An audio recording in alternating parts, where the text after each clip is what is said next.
to announce that we have an in-person podcast today with Himanshu, who is doing some amazing and very interesting work. And when I came across his post that he was going to be in Singapore, I knew I had to get him on the pod. So, Himanshu, just would love to know a bit about your background. Like, what is it that exactly that you do, and what brings you to Singapore? So first, thanks, Roohi, for inviting me here. I didn't expect I would be having a podcast. That was a guest. I do podcasts where I host some of the elite researchers and people in AI. So I work at Upsurge Lab. So I will say it's an innovation lab. So we work around, we have many such verticals. The one which is most popular is called Bhindi AI. Others are Blue Brain, Helium, and we have many such stuffs going on. So at Bhindi AI, we are building cursor for apps. You can just prompt your natural language query and get stuff done on the fly without juggling between multiple apps. And for Singapore, we had a nice meetup at AI Tinkerers Singapore, hosted at AWS office. So the reason was that, but ultimately we have the 3-4 day trip. We are exploring Singapore, and it's so much better fun. Yeah, amazing. It. Yeah. So I'll just check if we're still rolling, and then we can. Yep, that captured everything. So let's get back into it. So would love to kind of get into the startup that you work for. So I know, congrats that you raised like 4 million recently. So super congrats on that. And so what advice do you have kind of on joining startups and finding a fit, and like how did you land up in startups? Like, what is your journey and what has your journey been? Yeah, first, we raised 4 million in our pre-seed round from Cyber Fund, and for pre-seed round, it's a good sum. For joining startups, so I graduated 2 months back. I was working as an intern last year with a US-based startup, and this is my first full-time experience. And the advice would be, I won't say that would be advice, but what I have learned from experience is like startups are fast. You need to scale really well. Also, the product is not the moat anymore. Like with these AI tools and the stuff you can pull out of, if you're making wrappers, like most of these startups are actually, if you're not really into research ecosystem, but if you're making product which is built on top of an LLM, so you can really pull it off. The distribution is something that needs to be taken really care of. You need to have the social presence where people can talk more about the product, and you should have a really got-it product. Like people should really want to use it, and they can find it something they can use it daily. This is one where you need to really skill well. Other could be you need to be fast. Otherwise the other competition is going to kill you, because building startup is not that hard much anymore. You can see hundreds of agents launching every other day, and you can't really take a rollout of it that hey, this is the name of the agent and or the product, and this is working around this thing. So you should really be updated what's the competition is doing, and also the product should be this good that you don't have to take care of so many things. The product speaks for itself. Once it's this, and as I said, it's all just simple. Distribution is the mode right now, I guess. Yeah, I think I really echo your views on distribution being super crucial right now, and a lot of these people are like having these insane like launch videos and stuff. Like, what do you advise against doing that, or what is your take on that? And like, how does one build up distribution on all these different channels? Like, we know every channel has its own kind of way of operating. So how do you manage being on so many different platforms? I guess you can be pretty natural about it. So at Bhindi, we are pretty much fast. We do bunch of agents launch every other day, so we know like where we stand. We have raised recently, and we have been and the entire product is built in span of 4 months, and we have scaled up to more than 200 agents now. So when I say distribution the mode, so this doesn't mean that you shouldn't have a product. You should have a product that speaks for itself, And once it's done, you need to scale it up. You have to show to people. You have to show what it's been really about. So at Bhindi, it's about cursor for apps. When I say cursor for apps, you have got many agents, like I said, hundreds of agents where you can chain the tool calls and get the stuff done on the fly. And I would love to tell about one good example. So suppose you go to Amazon, you search for books, and you get tens of recommendations of books, and you want to store the data on Excel sheet and send someone on Slack. So ultimately, you're going to open Amazon, you're going to open Slack, you're going to open Google Sheet. So that takes some time. Also, that's one kind of a latency for you. But at Bhindi, you can just prompt, hey, go to Amazon, what recommendations you get, store it on Google Sheet, and send to someone on Slack. So it's gonna do in one go, on fly. So yeah, it should be something that people would really want to use it. At this point of time, I'm not using Gmail as an interface. I'm not using Google Calendar. So, yeah, so I have just got one my interface. And at Bhindi, like I can put it out here that we are not just working around agents. We have many such stuff. We are building personas. So ultimately, at point of time, if Roohi is doing podcast with me, so one point of time, there would be a persona of Roohi at Bhindi, which would be chatting with Himanshu on behalf of you. That pretty much answers what would the context about this podcast would be and stuff. Also, we have many such stuff coming off.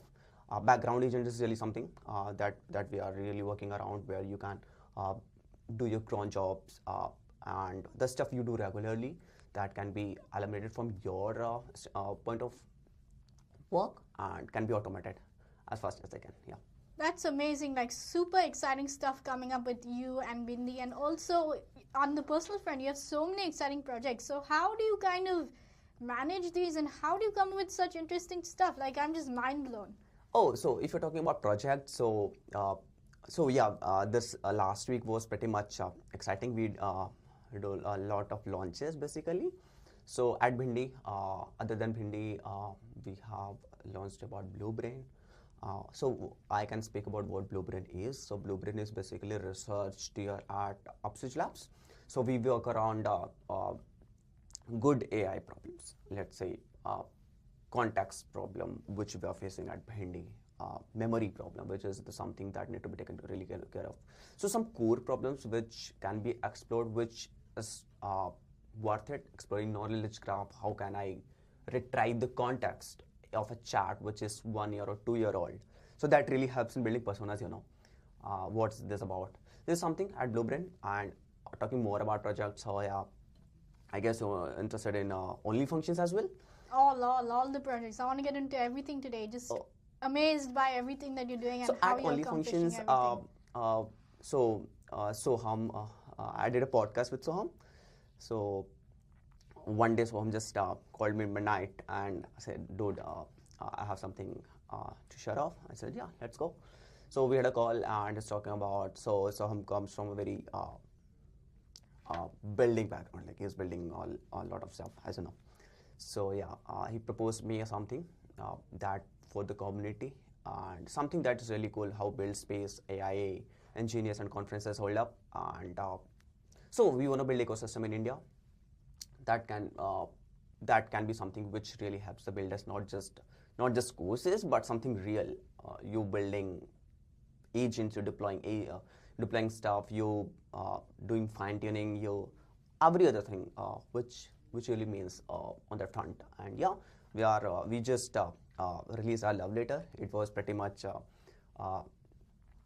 taken, and we have got more than 700 plus folks in the wait list. And yeah, we are announcing the next thing in a week, and we'll be launching in September. So yeah, that's something I'm pretty interesting about. And on the other side, I guess you'll be interested in Upsurge Grants as well. Oh, yeah. Would love to kind of know. Actually, I had actually shared it with somebody in my DMs that like they should apply for this because I saw it somewhere on my feed. I was like, yeah, this is an opportunity that a lot of people should be going for if they're building in hardware, robotics, AI. So just kind of give us the lowdown of what it is exactly that you're building with Upsurge Grants, and also like what is the selection criteria, like how did you come to this conclusion that like grants is something that you need to consider? Because I've seen a lot of pushback also on grants as a viable way of giving early support, and I mean I've seen some takes on X mainly, and a few people have been saying that they're kind of against the whole notion of giving grants as a early belief capital. So why now, and what makes this grant kind of stand out, and like what could you share just publicly to the audience today? So there's a bit story about it. I read a post on X where someone was giving $300 to $1,000 grants to people in hardware and robotics. So ultimately, I echoed that tweet and said, I'm gonna do the same in next 6 months on my own. And the founder at Upsurge of Hindi, who is my very good friend now, so he reached out to me and said, why not do this at Upsurge itself, and you can kind of lead it. So it was something that was pretty much exciting, and I just started managing logistics and wanted to do launch as fast as I can.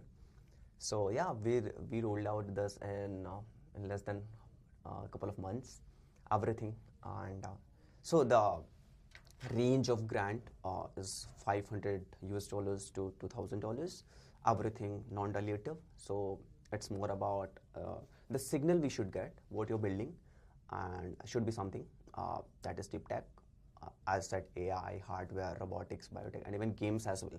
So we won't want to hinder in just one echo chamber of AI, but something that can be something should be interesting, and should be interesting that really is spending more that.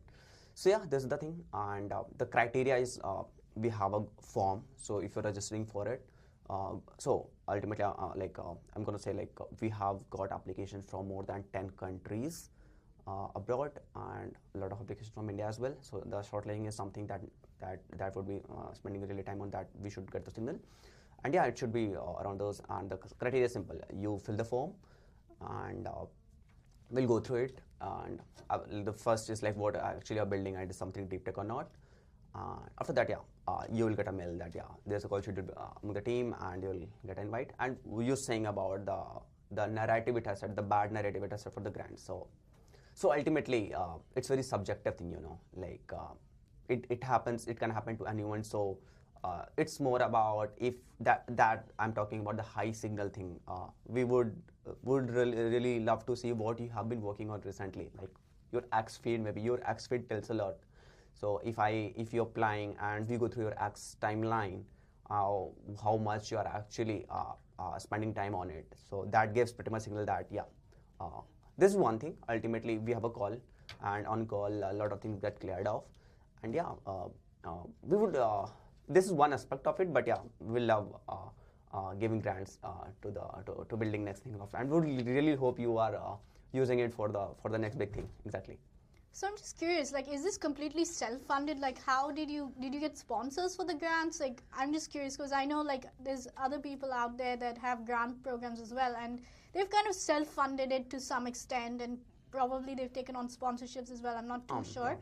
So would just love to know the model behind how exactly you got the grant program up and running so fast. So at Upsurge Grants, we are only self-funded. We are not taking any sponsors and stuff. We are just talking with people as in like who are applying for grants, and it's a complete self-funded. There is no motivation behind getting something out of it. It's completely, as I said, no equity, non-dilutive, just giving grants to people. We just want to set up a narrative that can actually help people if they are really falling back to the capital, and if these grant can manage those stuff. Ultimately, there will be some very cool thing coming in September from Upsurge, and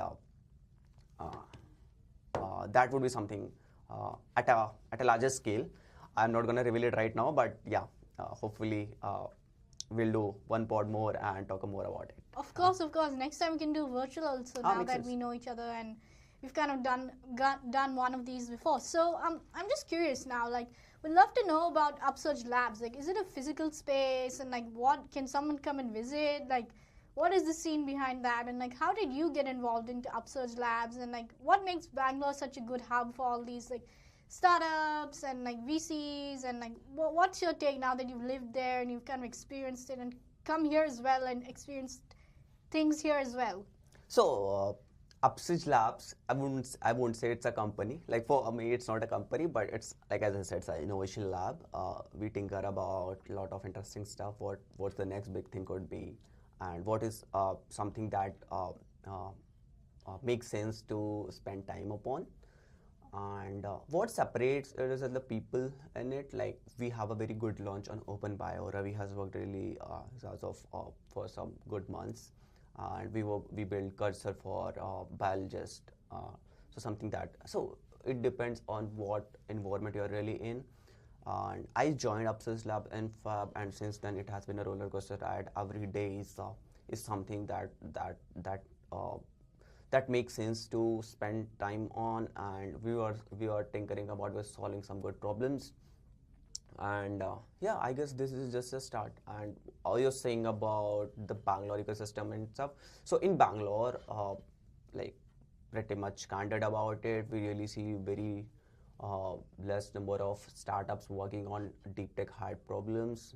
I'm just keeping aside the, like they are not wrong, but most of the companies working on the client side of it, solving problems for client. But yeah, we really want to see some good tech startups that solve some core problems which can be meaningful, and they can explore it, they can kind of distribute it, not just in Bangalore but anywhere in the world. Yeah. That's amazing to hear your optimism for Bangalore as like an ecosystem. And I also kind of spent some time in Bangalore for like 6 months. I was there, so I got to meet a lot of people in the ecosystem. Just pick me up whenever you're in, and would love to show you the office of Upsurge Lab. And if you guys don't know, you can watch the Calip's video. We have a show at the Upsurge Labs office. So a lot of people talk about that it's one of a kind Founders Inc. office in a stuff. So yeah, let's get into your podcast. So would love to kind of talk about how you got Soham on, and like who is Soham, and like since you spent some time with him, like you probably know a bit about him as well. Like, so what can you share about him, his work ethic, and how that episode kind of happened? And I saw it went kind of viral. It got like 14K views on YouTube. So talk to us about that whole process, and like, did it generate a lot of inbound, or like what happened post that interview? So I'll talk about our Ground Zero. So we started Ground Zero on 1st Jan 2025. The idea was simple, doing community stuff in AI, everything AI, like we have machine learning tutorials, maths tutorials. Isha is really working around it about the math stuff. I guess people should watch it, the linear algebra playlist. And other than that, we have got Shashank from MIT to talk about reinforcement learning. We do have a paper reading session as well. So this is something we were already doing. The next thing I thought to do podcast. So the first podcast I did was with Raj Jabri, who is a senior research scientist at Google DeepMind right now. So we talk more about his journey and the next big thing, AI, everything RL, agents, open source. So this was the start. Since 2-3 months, I have really taken it seriously and doing at least 2 podcasts in a month. And the guest I'm getting was is just amazing. I did with Token Binder, Will Brown.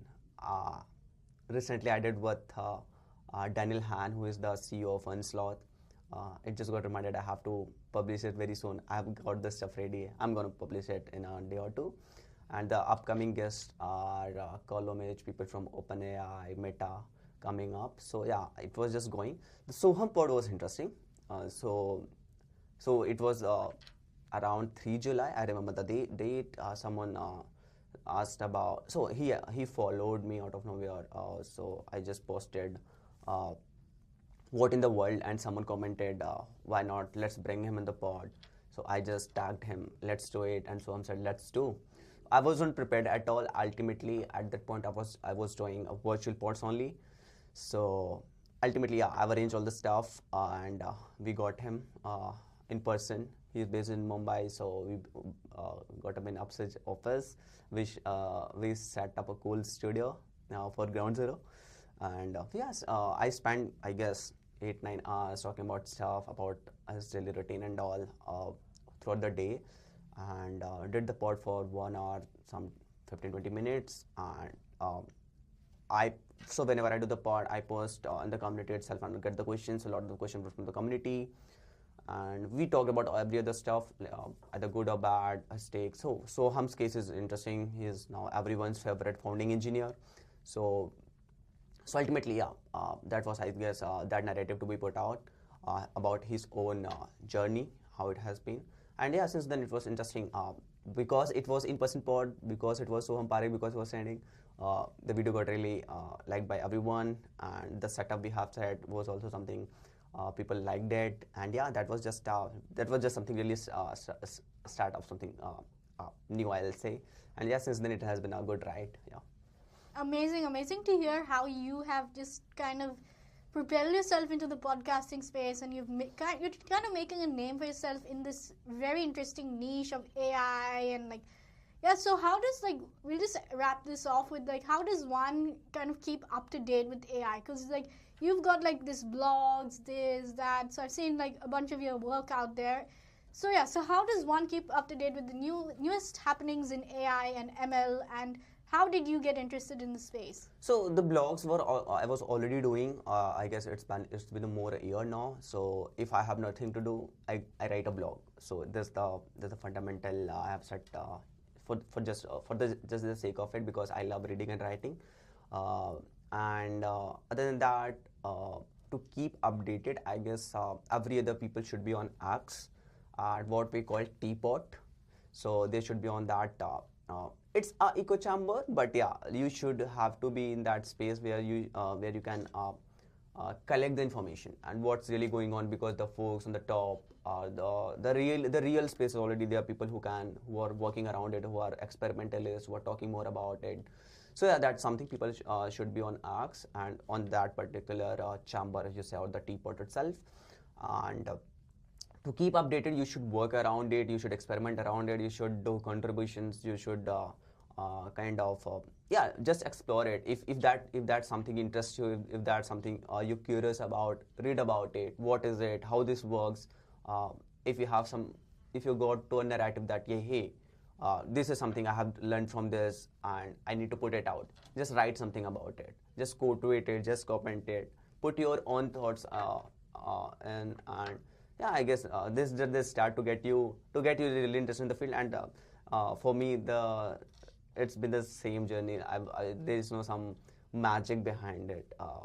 It's just this simple. If you're curious, just get into it, and rest all will get sorted. Yeah. Amazing. Thank you so much for being here. And